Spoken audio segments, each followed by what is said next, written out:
எல்லா துதியும் கனமும் மகிமையும் புகழும் என் இயேசுவுக்கே சொந்தம். இப்பொழுது நான் பாடப்போகிற பாடல், என் மீட்பர் உயிரோடு இருக்கையிலே எனக்கு என்ன குறை உண்டு சொல் மனமே. எல்லாருக்கும் தெரிஞ்ச பாட்டு, இப்போ ரொம்ப பாடிக்கிட்டு இருக்காங்க. இந்த பாடலை பல தடவை நான் மியூசிக் பண்ணியிருக்கேன், இசையமைச்சிருக்கிறேன். 30 வருடத்துக்கு முன்பாகவே பல தடவை இசையமைச்சு பல தரப்பட்ட பாடகர்கள் பாடகிகள் பாடி அது வெளிவந்திருக்கு. நீங்கள் யூடியூப்பில் போய் கேட்டிங்கன்னா பார்த்தீங்கன்னா அது வரும். என்னுடைய வாழ்க்கைக்கு ரொம்ப தாக்கத்தை ஏற்படுத்தின பாடல். நான் ப்ரோக்ராமில் போகும் பொழுது, இசை நிகழ்ச்சி நடத்தும் பொழுது இந்த பாடலை கட்டாயமாக நான் பாடுவேன். மிக மிக அழகான பாடல், பொருள் செறிந்த பாடல், மகத்துவமான பாடல், ஆழ்ந்த கருத்துகள் நிறைந்த பாடல், இசை மகத்துவம் நிறைந்த பாடல். இந்த பாடலை எழுதியவர் சாமுவேல் ஐயர், ரெவரண்ட் வே சாமுவேல் ஐயர். அவருடைய வாழ்க்கை வரலாறை நீங்கள் படிக்கணுன்னா யூடியூப்பில் போய் பார்க்கலாம். மிகப்பெரிய ஊழியக்காரர், ரெவரண்ட் போதகர், சங்கீத வித்துவான், புலவர், எழுத்தாளர், கவிஞர், பன்மொழி புலவர், பல மொழிகளை கற்றவர். ஏறக்குறைய 200 பாடல்களை அவர் எழுதியிருக்காரு, கீர்த்தனை பாடல்கள். 42 நூல்கள், புக்ஸ் எழுதியிருக்கார். சேனைகளின் கர்த்தரேன்னு பாட்டு இருக்கு இல்லையா, சரி கப்பதா சனிதா பாத பமகரி சரி சனிதா சா, சேனைகளின் கர்த்தரேனின் கீதம். இந்த கீதத்துக்கு அவர் லிரிக் எழுதியிருக்கார். நான் பிள்ளைகளுக்கு சொல்லிக் கொடுக்குற கீதம் தான் அது, சேனைகளின் கர்த்தரேனின். சீர்திரி ஏகவஸ்தே, சீர்திரி ஏகவஸ்தே நமோ நமோ, அந்த பாட்டு அவர் தான் எழுதுனதா, சாட்டில் இருக்குது. குணப்படுப்பாவி, குணப்படுப்பாவி, இந்த பாடல் அவர் தான் எழுதியிருக்கிறார். 200 பாடல்களுக்கு மேலே எழுதியிருக்கிறாரு. 42 நூல்கள் எழுதியிருக்கிறாரு. அவர் எழுதின நூல்கள்லேயே எனக்கு ரொம்ப பிடிச்சமான நூல் என்னென்னா, ஆத்துமநேசரின் அங்க மகத்துவம். இதை நான் பலமுறை படிச்சிருக்கேன் சார். அந்த காலத்தெல்லாம் எங்களுக்கு நெட்டு கிடையாது, புஸ்தகங்கள்லாம் வாங்கி கடையில் போய் சிஎல்எஸ்லையும் இஎல்எஸ்லையும் போய் வாங்கி வாங்கி வாங்கி போகிற இடத்துலலாம் புக்கு வாங்கிடுவேன். போகிற இடத்துலலாம் பாடல்கள் கேசட் வாங்குவேன். புக்குகள் வாங்கி நிறைய புக்குகள் இருக்குது. சில புக்குகள் தொலைஞ்சு போச்சு, சில பேர் வாங்குறவங்க கொடுக்க மாட்டாங்க, அது உங்களுக்கு தெரிஞ்ச விஷயந்தான். இந்த ஆத்மநேசரின் அங்க மகத்துவம் நான் அடிக்கடி படிச்சிருக்கேன். ஏன்னா நான் கவிஞன் அல்லவா, கவித்துவம் நிறைந்த வார்த்தைகள் அதெல்லாம். அதாவது வேறு லெவல் புக்கு சார் அது. யாருமே இது வரைக்கும் அப்படி எழுதுனதே இல்லை, எந்த எழுத்தாளர்களும் எழுதுனதில்லை. கிறிஸ்தவ எழுத்தாளர்களில் யாருமே அப்படி எழுதுனதில்லை. அதாவது ஆத்துமநேசரின் அங்க மகத்துவம் நீங்கள் நெட்டில் போய் கேட்டு பார்த்தீங்கன்னா உங்களுக்கு கிடைக்கும். சரீர உறுப்புகள், ஆண்டுடைய தலையில இருந்து கால் வரையில், உச்சந்தலையிலிருந்து உள்ளங்கால் வரைக்கும் உள்ள அந்த அங்கங்கள், சரீரத்து உறுப்புகளை பற்றி அவர் அவ்வளோ அழகாக விவரித்து, முள்முடியை சுமந்தீரே தலையில், ஈட்டியால் குத்துறானையா உங்கள் மார்பில், முதுகில் சுமந்தீங்களே, தோள்களில் சுமந்தீங்களே, கால்களில் சிலுவை. அதாவது அதை படித்து பாருங்கள், பெரிய புக்கு அது. இலக்கிய புஸ்தகம், பொக்கிஷமாக பாதுகாக்க வேண்டிய புஸ்தகம். மிகப்பெரிய கவிஞர், இலக்கிய கர்த்தா, பன்மொழி புலவர், மிகப்பெரிய ஆளுமை உள்ளவர், பல வருடங்கள் ஊழியங்கள் செய்தவர், பாதிரியாராக இருந்திருக்கிறாரு, பல இடங்களுக்கு கடந்து சென்று ஊழியர், மொழிபெயர்ப்பு நூல் நிறையா பண்ணியிருக்காரு. ஏன்னா பன்மொழி புலவர் அல்லவா. ஆகவே அவருடைய வாழ்க்கை வரலாறு நீங்கள் கேட்கணும்னா நீங்கள் நெட்டில் போய் கேட்கலாம். இந்த என் மீட்பர் உயிரோடு இருக்கையிலே எனக்கு என்ன குறைவுண்டு சொல்மனமேன்ற பாடல், இந்த பாட்டும் ஒரு பெரிய ஆராய்ச்சிக்குரிய விஷயம் அது. இந்த பாடலில் இது 4 பதிவு போடலாம். இந்த பாட்டை பற்றி, இந்த பாடலை பாடி, இந்த பாடலை பற்றி சொல்லும் பொழுதே 4 பதிவு போடத்தக்கதான இசையமைக்கப்பட்ட பாடல். அவரே தான் மியூசிக் பண்ணியிருக்கார். இந்த பாடல் அமைக்கப்பட்ட ராகம் கமாஜ் தாட், இந்துஸ்தானி ராகம். கமாஜ் அப்படின்னு ஒரு ராகம். ஹரிகாம்போதின்னு ஒரு ராகம் இருக்குது. கர்நாடக சங்கீதத்தில் 28வது மேளகர்த்தா ராகமாகிய ஹரிகாம்போதி. இந்த ஹரிகாம்போதி ராகத்தில் ஒரு கைசிகி நிஷாதம், ஒரு நீ டூவை சேர்த்தா தான் கமாஜ் ராகம் வரும். எப்படி தான் அந்த காலத்தில் 18ஆம் நூற்று 19ஆம் நூற்றாண்டில் இந்த ராகங்கள்லாம் அவங்க எடுத்தாங்களோ ஆச்சரியமாக இருக்குது சார். ஹரிகாம்போதி ராகம்னு சொல்ல முடியாது. ஹரிகாம்போதி ராகத்தில் பல்லவி ஃபுல்லாக ஹரிகாம்போதியில் வருது, சரணம் வரும்பொழுது கமாஜில் வந்துடுது. அப்போ இது கமாஜ் ராகம் தான். நீ ஒன் காகலி நிஷாதம் வருது.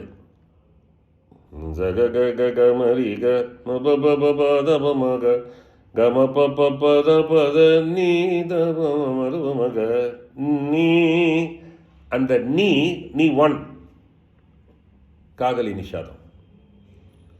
சரணம் வரும்போது நீ நீ நீ சரி சா நீ நீ நீ சரி சா நீ நீ நீ நீ நீ சா நீ ரபா நீ என்ன கைசிக்கு நிஷாதம். நீ டூ நீ நீ நீ சரி சா நீ நீ நீ சரி சா நீ நீ நீ நீ த நீ சா நீ ரபா நீ.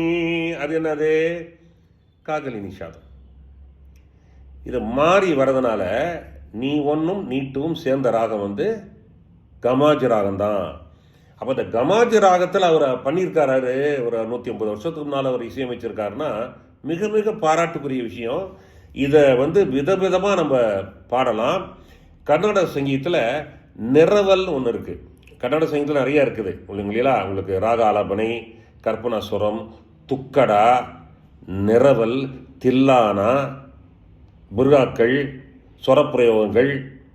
இதில் இந்த துக்கடா அதெல்லாம் வந்து ரொம்ப கன்னட சங்கீதத்தில் ரொம்ப இன்ட்ரெஸ்டிங்கான விஷயம். அதில் இந்த நிரவல் அப்படிங்கிறது என்னென்னா வெற்றிடத்தை நிரப்புறதுங்கிறது பொதுவான பேர். ஆனால் கன்னட சங்கீதத்தில் நிரவல்னா ஒரு வரியை, அந்த ராகத்தில் இருக்கிற ஒரு வரியை எடுத்துக்கிட்டு அந்த ராகம் மாறாமல், அந்த ராகத்துடைய சாயலோ பிளெண்டோ ஃப்ளேவரோ மாறாமல் விதவிதமாக கற்பனை செய்து, மனோலயம் அப்படின்னு ஒன்று இருக்குது கன்னட சங்கீதத்தில், விதவிதமாக கற்பனை செய்து அந்த ஒரு வரியை திருப்பி திருப்பி பல விதங்களில் பல கோணங்களில் பாடுறது தான் நிரவல்.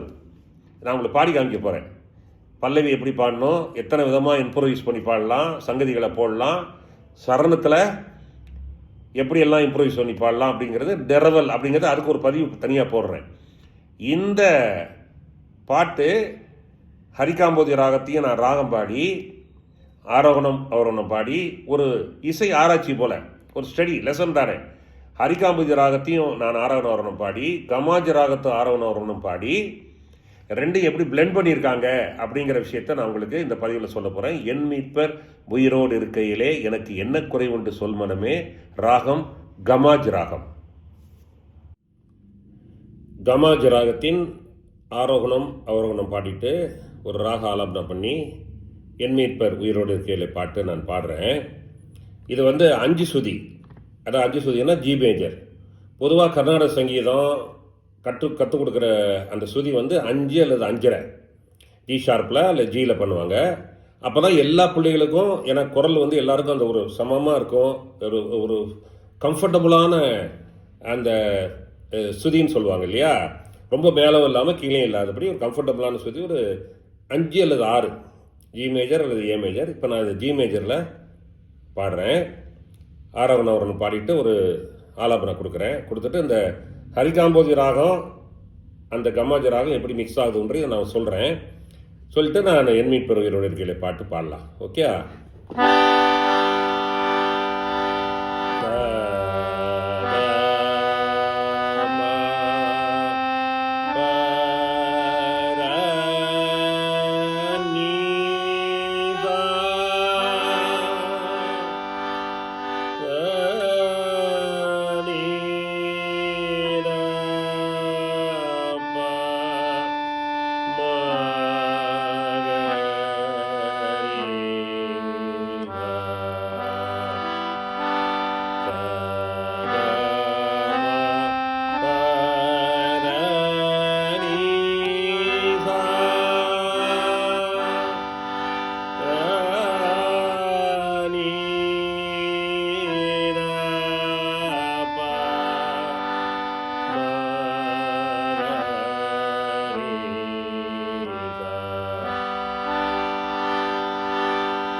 da da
இது வரைக்கும் ஹரிகாம்பரி பாடிட்டு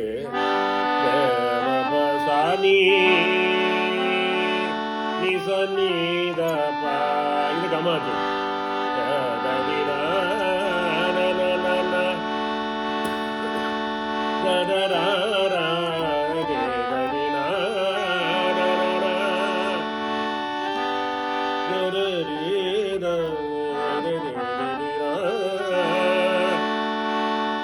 என்னுயிர் வீக்கவே தன்னுயிர் கொடுத்தோர் இருக்கவே எழுந்திருந்தோ நின்னி சரிதா நின்னி சரிதா நின்னி நீதனி சானிதானி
மனமே